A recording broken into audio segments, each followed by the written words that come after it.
Nous sommes au cœur de la communauté urbaine de Dunkerque, là où souffle le vent de la mer du Nord. Un vaste territoire de 17 communes et de près de 200 000 habitants qui a fait de la transition énergétique l'un des moteurs de son action. Et c'est au large de ce territoire que va s'implanter un parc éolien en mer et son raccordement électrique. Sur un espace de 50 km², à plus de 11 km des communes balnéaires à l'est de Dunkerque, le parc comprendra un maximum de 46 éoliennes pour une puissance maximale de 600 MW. Sa production, environ 2,3 TWh, de quoi subvenir à la consommation annuelle d'électricité de près d'1 million de personnes, soit le tiers de la population du département du Nord. Plusieurs raisons ont amené l'État à choisir le site de Dunkerque. Ici, il y a du vent et une hauteur d'eau adaptée à l'éolien. Il existe déjà un réseau électrique en mesure d'accueillir la nouvelle production. Enfin, il y a un territoire industriel engagé sur les enjeux énergétiques et climatiques. Installées sur des fondations de type monopieux, les éoliennes sont raccordées entre elles par des câbles sous-marins jusqu'à un poste électrique en mer qui collecte l'électricité produite. Elle est ensuite acheminée par 2 câbles sous-marins, puis souterrains, jusqu'à un poste électrique à terre, avant d'être injectée sur le réseau de transport d'électricité existant.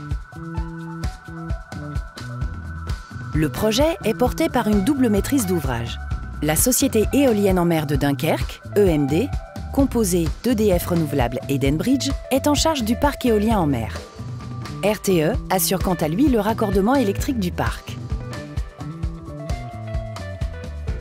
Le projet éolien en mer de Dunkerque est important au plan national. Il participe aux objectifs de transition énergétique de la France. Un premier projet éolien en mer est déjà en exploitation à Saint-Nazaire depuis novembre 2022.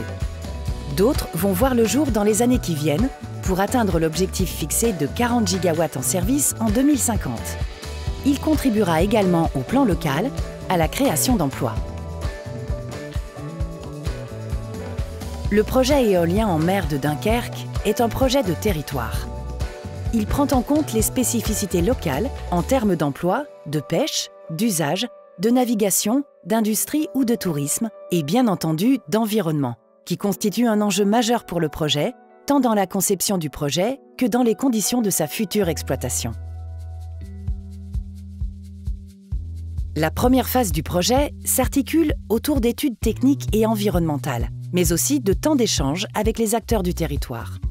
Le projet consolidé est alors soumis à autorisation auprès des services de l'État. Une fois le projet de parc autorisé, place à la mise en œuvre, avec les choix techniques les plus adaptés et le lancement des marchés de construction. Vient alors l'étape de la construction du parc et de son raccordement. La mise en service est envisagée fin 2028 pour une durée d'exploitation de 30 ans. La technologie des éoliennes en mer évolue rapidement.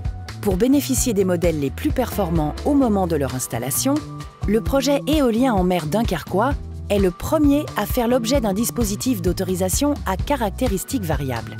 Celui-ci permet de ne pas figer la taille ou le nombre d'éoliennes, par exemple.